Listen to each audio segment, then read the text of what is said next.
प्रिय आत्मन, अभी हम आज रामायण पर बोलने के लिए शुरू किया। रामायण पर आप लोग बहुत सुना होगा, प्रकट भय कृपाला।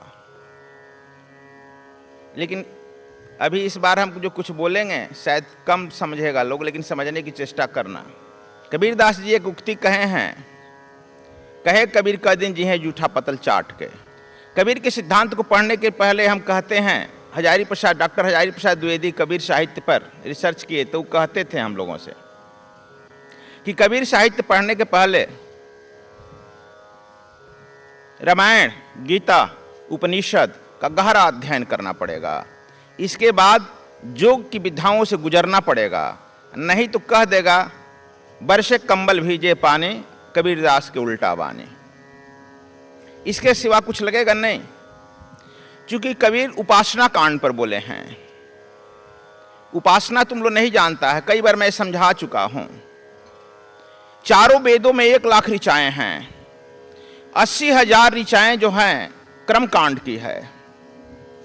क्रम कांड की कैसे है, मूलाधार चक्र से हम विशुद्ध चक्र तक बता चुके हैं आप लोगों से। यही विशुद्ध चक्र आज्ञा है क्रम कांड। और 16,000 ऋचाएं जो हैं ज्ञान कांड के हैं। विशुद्ध चक्र से अज्ञा चक्र तक 16 अंगुल है। यह 16,000 ऋचाएं दी गई है ज्ञान कांड की। और 4,000 ऋचाएं मात्र जो हैं उपासना कांड की हैं। अज्ञा चक्र से सहस्त्रार की दूरी 4 अंगुल है, इसलिए 4,000 दिया गया। और यह सर्वश्रेष्ठ है, यह मैं कई बार कह चुका हूं। तंत्र में, उपासना कांड में और संत समाज में कि पूजा ही का श्री गणेश होता है गुरु से और समाप्त होता है ईश्वर पर। संसारिक कर्मकांड की पूजा का श्री गणेश होता है गणेश से और समाप्त होता है किसी अभिष्ट देवता पर, देवी पर। दोनों में बेसिक अंतर समझ लेना होगा। उपासना कांड बड़ा गंभीर मामला है। जन्मों जन्म लग जाता है आदमी का क्रम कांड। और जानते हो, हमारे ऋषियों ने कहा है जितनी तुम कर्मकांड करते हो, पूजा उपासना, यहां पर भी चारों चलता है हमारे हर आश्रम पर, इसलिए मैं चारों चलाता हूं। कर्मकांड, ज्ञान कांड, उपासना कांड के साथ साथ योग वैराग्य की भी चारों बात चलते रहती है। इसलिए केजी क्लास के विद्यार्थी यदि आ गया और उसे ए फॉर एप्पल नहीं कह करके तुम थीसिस झाड़ने लगा तो क्या कहेगा वह विद्यार्थी? तो कहेगा ये मास्टर नहीं है, पागल है। और केजी क्लास के शिक्षक को, यदि केजी क्लास के विद्यार्थी को पीजी क्लास में, एमए में भेज जो पढ़ाने के लिए, और वहां पर बोलने कि हाँ बच्चा बोलो ए फॉर एप्पल, तो वह भी कहेगा ये पागल है। इसलिए उपासना कांड के पहले जो हजारी प्रसाद द्विवेदी ने कहा वही मैं भी कह रहा हूं।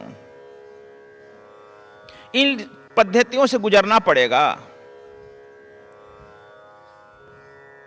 तुलसीदास क्रमबद्ध करके उस क्रमकांड को क्रमबद्ध करके ज्ञान कांड में लाए हैं और ज्ञान कांड से उत्तर कांड में उपासना में चले गए हैं। रोज मैं कहता हूं कि आप लोगों से कल भी मैं कहा था, जो तुलसीदास को रामायण लिखने में 12 साल लगा है। जो 12 साल पूर्व थे वह उत्तरकांड के समय में नहीं है। तुलसी राम लखन सीता सहित हृदय बसऊं सुरभूप रामायण में नहीं आया है। रामायण में तब आ गया सिया राम मैं सब जग जानी, करो प्रणाम जोर जुग पानी। द्वैत पर आ गए और उत्तरकांड में होते होते उत्तरायण उपासना में आ गए। जब उपासना में आए तो उन्होंने कह दिया निज प्रभु मैं जग देखूं, कासन करहूं विरोध। करते कर्म करहु विधि नाना, मन राखहूं जहां कृपा निधाना। उत्तरायण हो गए। 12 साल वाले वही तुलसी नहीं है उत्तरायण में। आदमी क्षण क्षण में बदलता है, लेकिन आप लोग बैठ जाएगा वहीं पर कि कुछ लोग हमसे कहते हैं तुलसी के कृत्यों में विरोधाभास है। विरोधाभास नहीं है, उनकी अवस्था को समझना होगा, किस अवस्था में यह बात बोल रहे हैं। किसी लेखक को हमको जानना होगा, किसी कवि को जानना होगा, किसी ऋषि को जानना होगा, तो उसके साहित्य में प्रवेश करना पड़ता है। जब तक से उसके साहित्य में तू प्रवेश नहीं करेगा, उसकी स्थिति को आकलन नहीं करेगा, तब तक से नहीं पहुंच पाएगा। समझ गया? कबीर की भी स्थिति कभी है। कहते हैं कि सगरी दुनिया भई सयानी, खावे और सोए, मैं ही एक बौराना, जागे और रोए। यह स्थिति कब की है? वह परमात्मा के लिए ललायित है। परमात्मा से अभी कुछ दूरी, डिस्टेंस रह गई है, बेचैनी हो गई है, विरह हो गया है, वेदना से गुजर रहा है। वेदना से ही वेद बना है, वेद से वेदना नहीं बना, ये बात समझना। औरतों को जब पुत्र उत्पन्न होता है, कौशल्या को भी जब राम उत्पन्न हुआ तो वेदना से गुजरने लगी। जब वेदना से गुजरती है कौशल्या, तब उसे ज्ञान रूपी राम पैदा हो जाता है। हम वेदना से गुजरना भी नहीं चाहते हैं और रट रट करके, चौपाइयों को रट रट करके विद्वान बन जाते हैं। यदि इन्हीं विद्वान कहोगे तो रटूमल किसे कहोगे? ये घोर रटूमल हैं और इनसे कुछ उम्मीद मत कर लेना। ना यह कुछ जानता है। आप लोगों को याद होगा पिछले साल कुंभ में एक आदमी हमारे मंच पर आया, कहा कि हम कुछ बोलेंगे, याद है? इलाहाबाद के में लाल वस्त्र में आया, बोलने लगा, खूब तालियां बजी। समझ गया? खूब तालियां बजी, दराज छोड़ से। बाप बेटा दोनों था। अंत में उसका बेटा आया, हमसे कहा, गुरु जानते हैं यह केवल शब्द न्यास है, रटा न्यास है, जानते कुछ नहीं है, न बाप जानता है न मैं जानता हूं। केवल रूप है और शब्दों का श्रृंगार हम लोग रटे हैं। और हम लोग 5-6 महीना में रख करके किसी को रटवा करके हम लोग प्रवचन करता बना देते हैं, लेकिन जानते कुछ नहीं है, खाली। हमें खाली कहां हो? झूठ बोल दिया। यदि खाली रहता तो जान जाता। कहा कि तब तूने कूड़ा करकट भर लिया है। अब कूड़ा करकट जब तक से तू निकालेगा नहीं, तुझे हीरा समझ लिया है, वह तो हीरा तुम्हारे अंदर से निकलेगा। आम की एक बबूल का पेड़ रोप दो और उसके पेड़ के ऊपर के भाग काट करके आम की डालियां उसे जोड़ दो, बांध दो खूब जोर से, किसी आंधी में न गिरने पाए। क्या वह आम का वृक्ष अपने पत्तों को रखने में समर्थ हो पाएगा?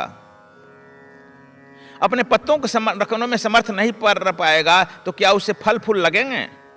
वही आज 90% विश्व जनमानस की हाल हो गया है।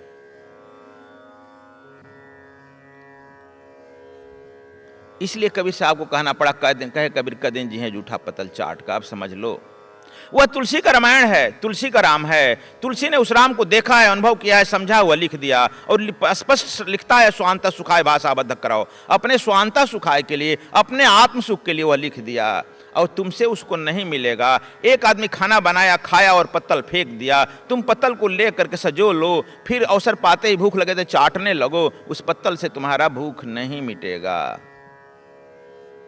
तुझे खुद खाना बनाना पड़ेगा ना।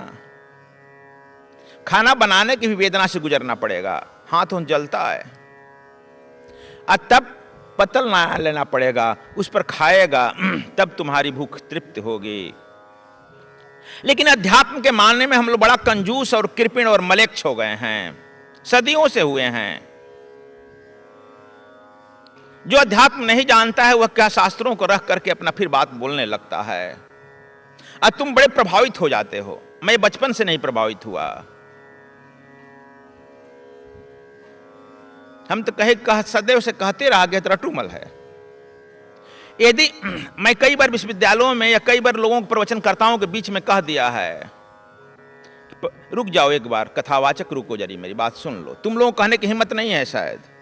क्या?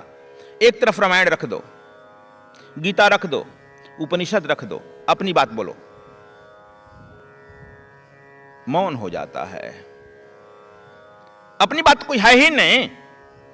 कृष्ण जब महाभारत में खड़ा हुआ तो गीता कह रहा, अपनी बात कह रहा है। गीता अपनी बात कह रहा है, नहीं कहा कि फलाना वेद फलाना शास्त्र में लिखा है मैं वह कह रहा हूं। कृष्ण अपनी बात कह रहा है।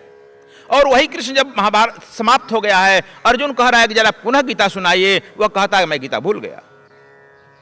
और वह समर्थ कृष्ण तभी होगा जब जब गीता कहेगा, वह नई गीता कहेगा, नई चेतना देगा, नई संदेश देगा।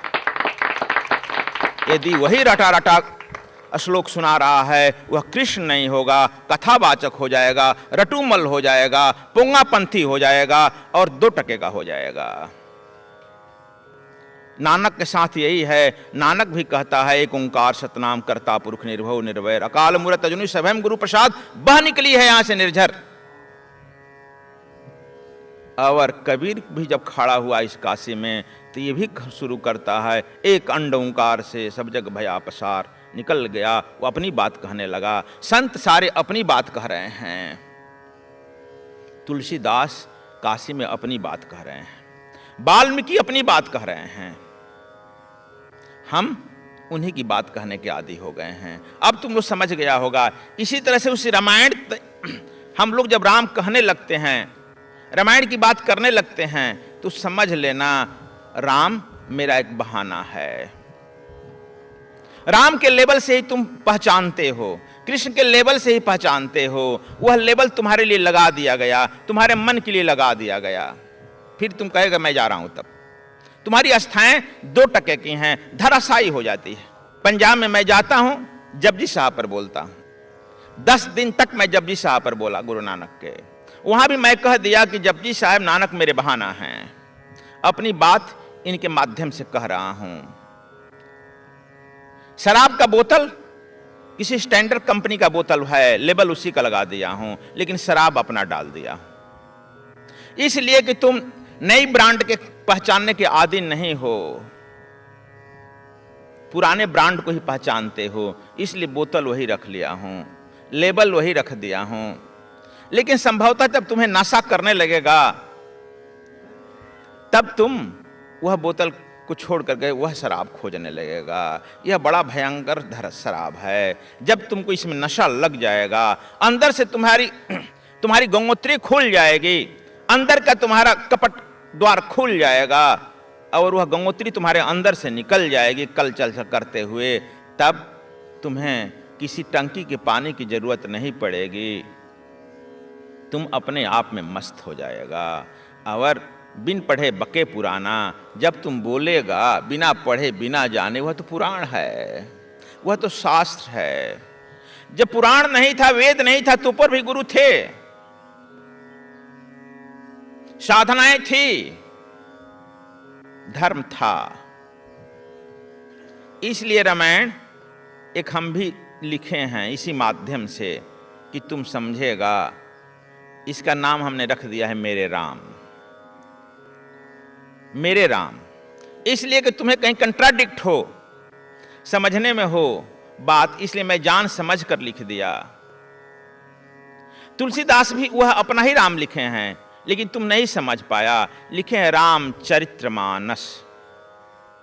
मैं उस राम का चरित्र वर्णन कर रहा हूं जो मेरे मानस पटल पर घूम रहा है। समझो ठीक से अर्थ। मैं उस रामचरित्र का वर्णन कर रहा हूं जो मेरे मानस पटल पर घूम रहा है, जो मेरे मानस पटल पर विराजमान है। उस राम को इसके माध्यम से व्यक्त कर रहा हूं। हमने इसमें लिखा है मेरे राम, जो मेरे मानस पटल पर घूम रहा है, मेरे चित्तवृत्तियों में घूम रहा है, उसी के बारे में मैं लिख रहा हूं।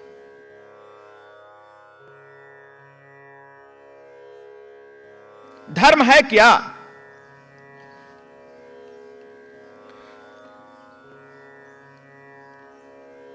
हम लोग नदी में स्नान करना है ना सैल, कुछ शास्त्रों को बुदबुदा लेना धर्म समझ लिए हैं। यह धर्म नहीं है बंधु, अब तो बड़ा चोट पड़ेगा। यह धर्म नहीं है। परमात्मा के जानने के लिए, आत्मा को जानने के लिए जो कुछ तुम कर रहे हो वही धर्म है। और आज तक तू अपने मन से जिया है। अब जब गुरु के मन के अनुसार जब जीने लगता है, गुरु के इच्छा के अनुसार जब जीने लगता है, तो यही योग है। और आज तक तुम किसी अध्यात्म का रहस्य उद्घाटन नहीं कर पाए है। जब गुरु की इच्छा के अनुसार तुम रहने लगता है और जब उसके अनुसार चलने लगता है तो वह जोग है, जब उसके अनुसार तुम कार्य करने लगता है तो वह लीला हो गया। अब यहां से रामलीला शुरू हो जाएगा। जब तक तैसे तुम अपनी मन को लगाता है, अपने विचारों को लगाता है, अपनी बुद्धि को लगाता है, तब तक तू संसारी है और जो तुम करेगा उलझन में फंस जाएगा, वह लीला नहीं होगा। इसलिए इसे रामलीला कहा गया है। राम लीला कर रहे हैं, फंसे नहीं।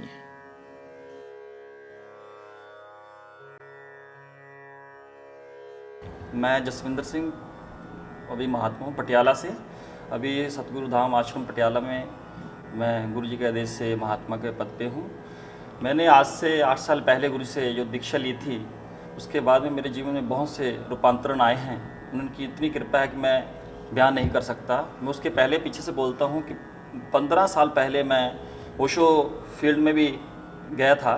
वहाँ मैंने सारी उनकी तथाता साक्षी और सारी साधनाएँ की, पर उसके बाद भी मेरा मन वहाँ सेटिस्फेक्शन नहीं हुआ। उसके बाद में बहुत सी संस्थाओं में मैं सत्संग में जाता रहा। उसके बाद जब गुरुदेव मिले तो जो आके उन्होंने मुझे बोला कि तुम ये करो, तो मैंने वो किया। तो उसके बाद में मुझे जैसे जैसे उनका आदेश हुआ, मेरे पे बहुत कृपा हुई। मेरे शारीरिक, मानसिक और आध्यात्मिक जीवन में इतना रूपांतरण आ गया कि मैं बहुत ही फुलफिल मानता हूँ, अपने आप को धन्यवादी मानता हूँ कि ऐसी कृपा सब पे बरसती रहे।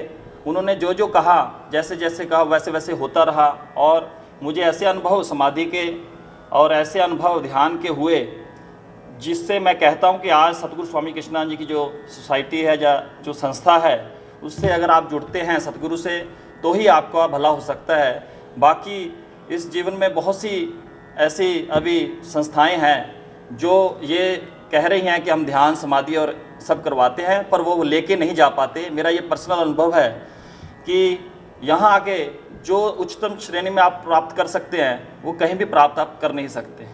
इसलिए मैं कोटि कोटि प्रणाम करता हूँ गुरुदेव को कि उन्होंने मेरे को इतना उत्तम जीवन दिया, धन धान्य और सब चीज़ों से मेरे को प्राप्त करवाया उन्होंने। और मैं कोटि कोटि धन्यवाद करता हूँ सारी संगत का, सबका, कि वो यहाँ पे उपस्थित हैं और उनके पावन सानिध्य में परमात्मा के वो उनकी सब कृपा प्राप्त कर रहे हैं। बोले सतगुरुदेव महाराज की जय।